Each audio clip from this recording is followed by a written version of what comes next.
En direct à la table de Thomas au Mas Palais avec Jean l'héritier, l'immortel, l'éternel Jean. L'homme qui, à force d'aller lentement, d'aller slow food, a mené son chemin jusqu'ici. Alors Jean, qu'est-ce qui se passe cet été? On peut être touriste et être intelligent. Voilà, mais si tu me prends le mot de la bouche, je veux juste dire que c'est vrai qu'on peut pratiquer du tourisme intelligent, du tourisme responsable et du tourisme de découverte.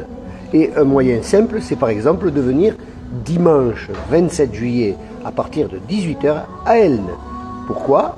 Parce que ce jour-là, il y aura un moment festif de goût et d'identité locale, un repas avec une escalibade, vous visitez une région, vous cherchez à savoir comment on y vit, qu'est-ce qu'on mange. Là, vous allez être dans le noyau dur de l'essentiel de ce qu'est la réalité catalane en matière de plaisir gustatif.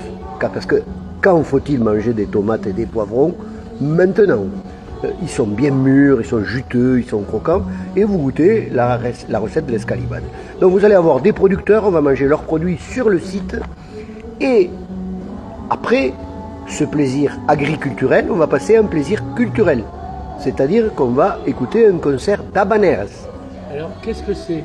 Des chants de marins. Il faut savoir que beaucoup de marins de la Costa Brava, ce qu'on appelle la Costa Brava, c'est-à-dire cette côte qui va de Portbou à Barcelone, c'était des marins, mais c'était un métier de pauvre, marin au XIXe siècle.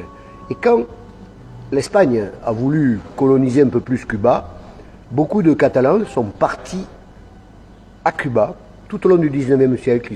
Certains ont fait fortune, d'autres revenaient. Il y a des marques de cigares catalanes. Mais oui, mais même le libérateur de Cuba s'appelle Martí, qui est un nom catalan. Bref, beaucoup des Espagnols, et plus particulièrement des Catalans, qui sont allés à Cuba, soit sont revenus avant la perte de Cuba en 1898, soit sont revenus parce que l'Espagne a perdu Cuba, mais tous sont revenus avec tradition. En 1898, d'ailleurs, dans les rues de Barcelone, on criait Viva Cuba, comme on criait Viva Verdi, voilà. en Italie. Ce qui se passe, c'est que, comme c'était des marins, ils sont revenus avec des chants de marins de la Havane, hein, et donc on a appelé ça des habaneras, des chants de la Havane, mais qui sont un mix entre les chants de marins européens et d'autres sources musicales ou pratiques chorales de marins. Je ne connais pas trop l'origine des habaneras.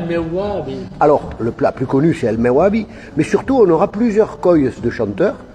C'est un festival, c'est-à-dire que je crois qu'on aura 3 coyes à partir de 21h.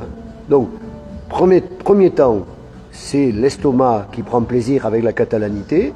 Deuxième temps, c'est les oreilles qui prennent plaisir avec la catalanité. Et ça, vous ne le trouvez nulle autre part ailleurs cet été. Alors, il y aura quoi comme boucher, comme boulanger? Non, il y a des produits.